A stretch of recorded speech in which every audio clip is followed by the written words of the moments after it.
Welcome to another episode of For the Love of Chiropractic. I'm your host, Dr. Robert Freeman. I've been in practice for over 30 years, and I continue to work in a $1 million practice that I built, ran, and sold. I've taught, lectured, and coached our profession, and helped so many chiropractors build the practice and the life of their dreams.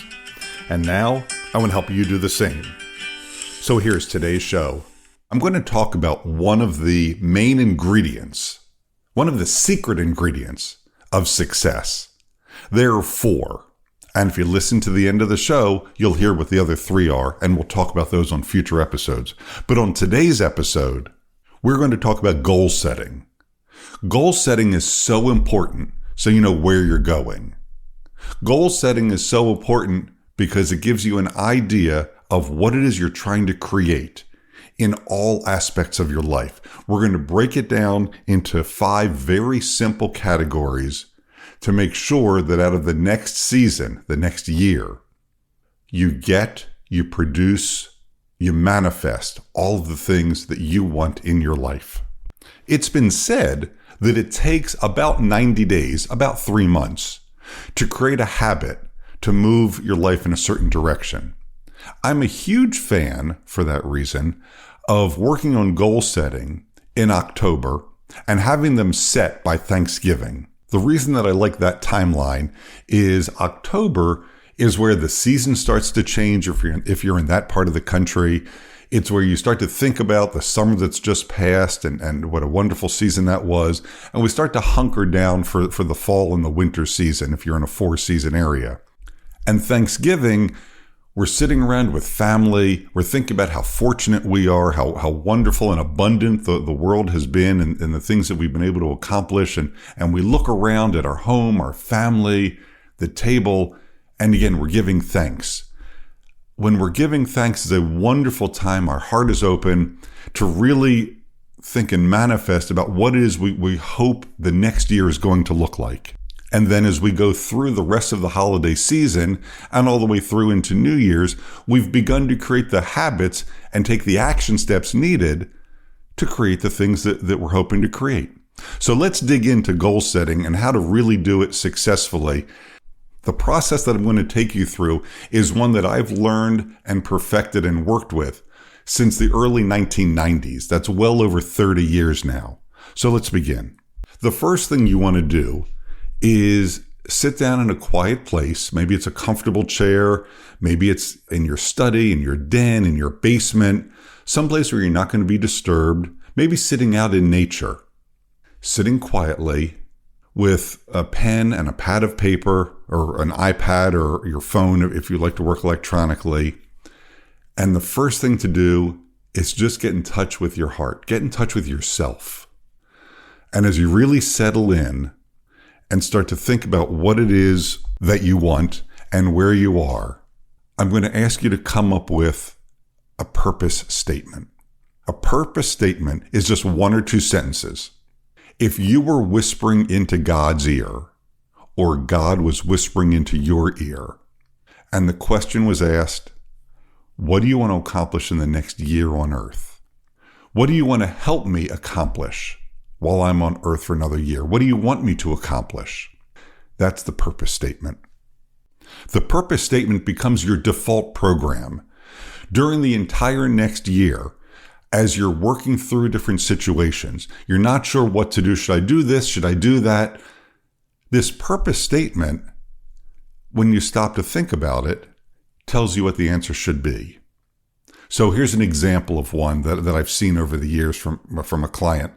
To be a positive force in the lives that I touch, to help people any way I possibly can, but primarily through chiropractic. Now that's only one example, and your purpose statement can and probably should be different.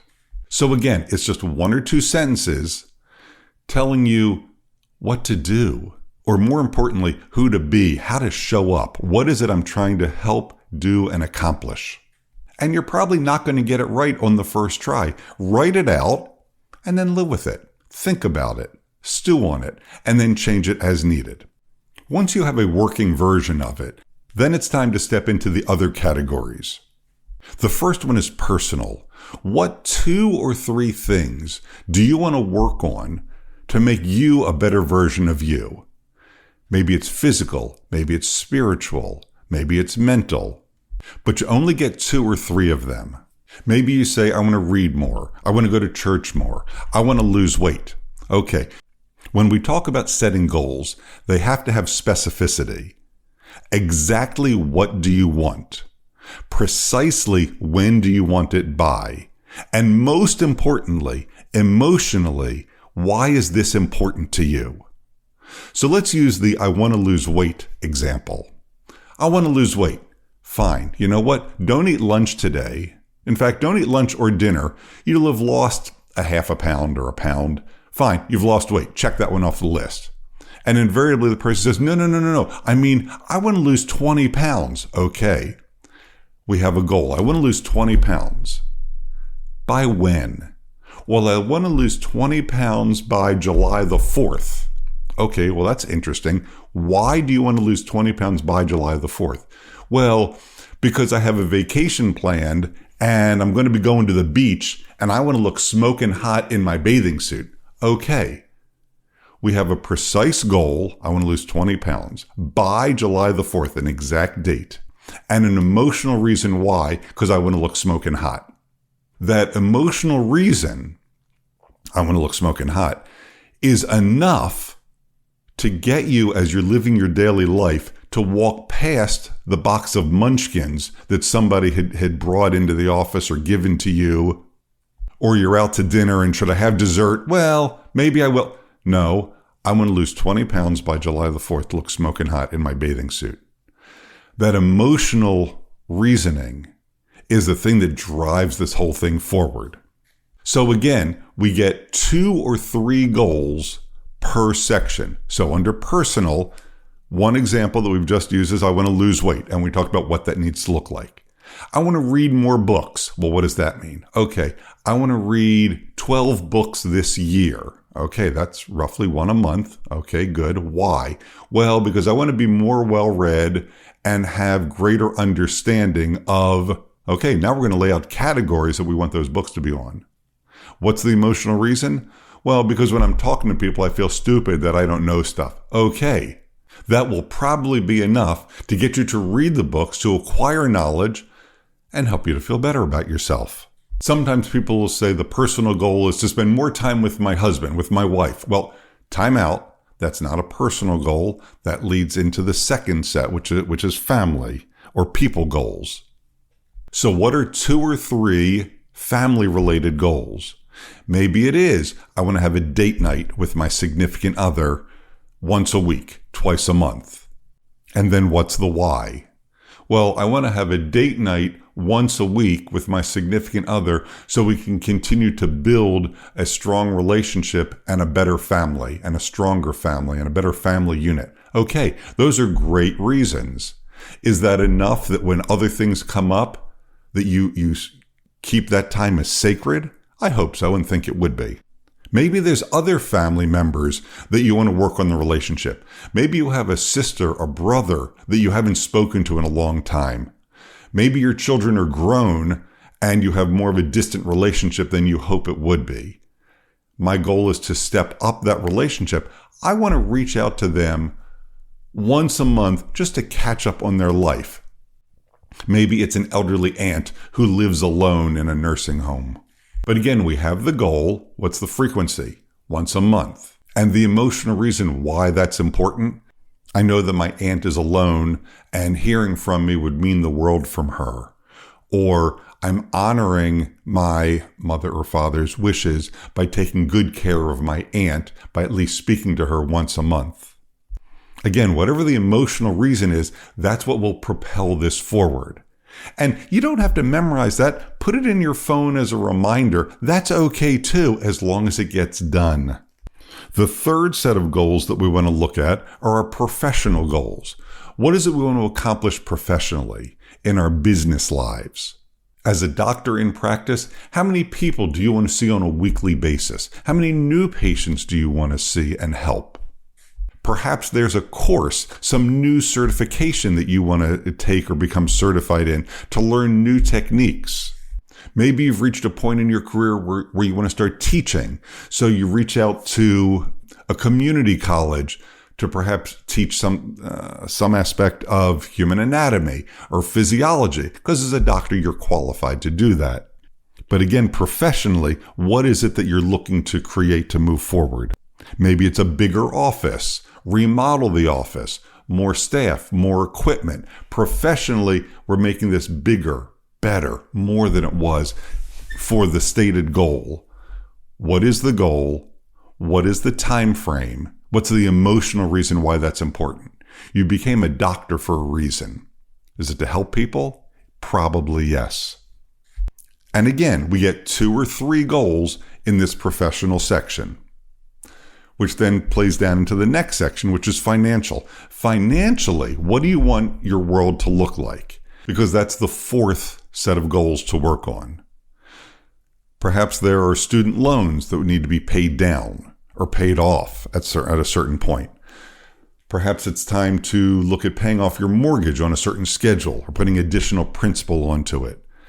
Saving for retirement, saving for kids' college educations in a 529 plan, if that makes sense. What is your goal? How much money are you looking to put away for your financial future or move into certain categories to move this forward? Paying off all your credit cards and not going into debt. That's a great goal. Get ahead of the interest game. Again, utilizing the 3 specific pieces. Exactly what do you want? I'm going to pay off my credit cards. By when? Well, by next November. Okay. And why? Well, because having that monkey on my back and seeing the statement every month just hurts, and I don't want to keep doing that. Okay, terrific. Is that a good enough reason when you're at the department store saying, ooh, should I get this other pair of shoes, or should I get this 3rd pair of pants? No, I don't need them. 1 pair will be just fine because I want to pay that off. Now, with a working version of our purpose statement and framed out our 2 or 3 personal goals and our 2 or 3 family goals, as well as 2 or 3 professional goals and 2 or 3 things in our financial world that we want to clean up, you get to think about toys and rewards. You know, we work hard. We help a lot of people. We deserve some toys and rewards in our life. What are 2 or 3 toys or rewards that you want to bring into your life in the next year? I one time had a client say, I really want to get a new pickup truck. Oh, that's awesome. Well, tell me more about that. Well, actually, I don't want a new pickup truck. I really like the model that they had about 4 years ago. So I'm looking for one that's 4 years old. Well, what color? Well, red, of course. Oh, okay. So we're looking for a red pickup truck of a certain year. What manufacturer? Well, it's got to be the Ford. Okay. So the Ford pickup truck 4 years ago.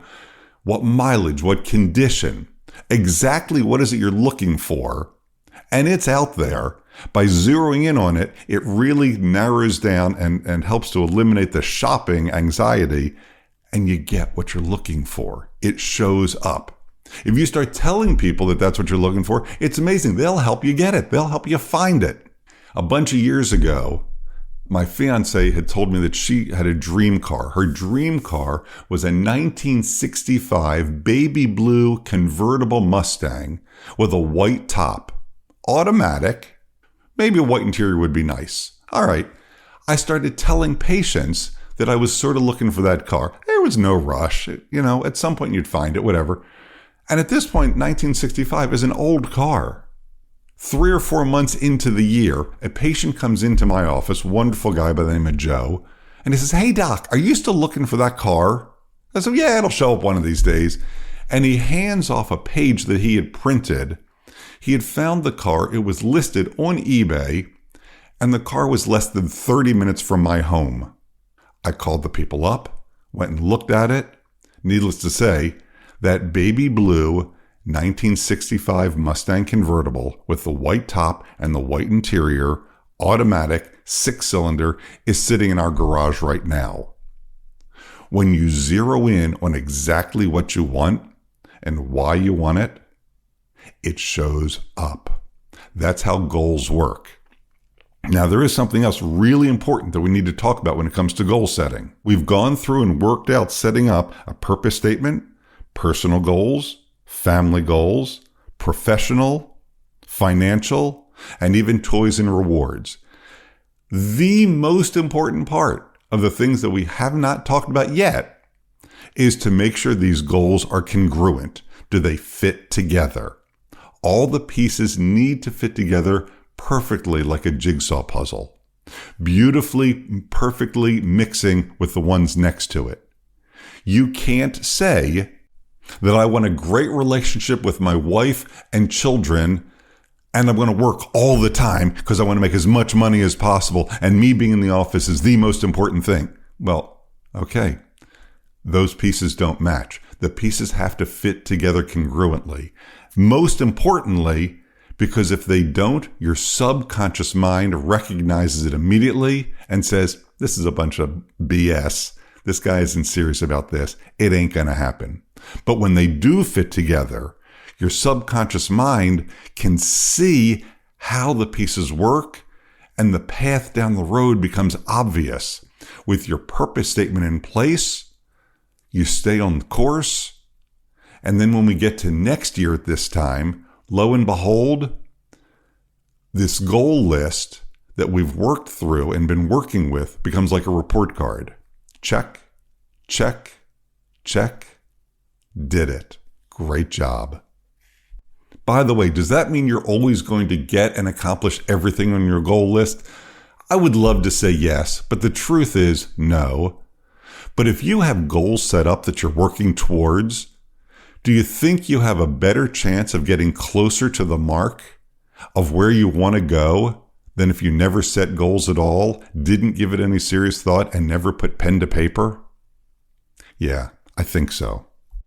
Once you have this done, and I promise it'll take 2 or 3 revisions minimum to get it the way you really want it. And you're allowed to change the goals throughout the year. But once you have the set of goals written out that you want, that really stirs your heart, like, yeah, that's what I'm working on and working towards. That makes me happy to be working on this list of things. You need to put these goals somewhere where you're going to run into them on a regular basis. I know doctors that keep them on their desk at home. I know doctors that keep it as a page on their phone. When they open up their phone, it pops right up. I know doctors that put it on their mirror, so every morning and every evening when they brush their teeth, there they are. I know one person that actually puts them inside their medicine cabinet. So when they open the little mirror door, it's sitting right there. So when they reach in to grab the Q-tips or whatever, there they go, they run into them. You want to see this on a regular basis so you know you're working on it. Oh yeah, that's what I'm working towards. And at any point that one of those goals changes, you're allowed to scratch it out and write in a new one. You know what? I don't want to do that. That's more important. That's what I really want to be doing now. Perfect. You're allowed to change your mind. As promised, I said that I would share with you the 3 other important ingredients of success, goals being one of them: affirmations, meditation, and visualization. Each of these 3 are important, and we'll talk about on a future episode. Putting all this together helps to get you where you want to go. All right, and that's our show for today. If you have a question about today's show or your own practice, feel free to reach out at theloveofchiropractic.com. Before making changes to your practice, be sure to seek legal advice regarding those changes and regulations in your state. For the Love of Chiropractic is an RGF production, all rights reserved. And thanks for listening. Original music provided by Hunter Rich Music.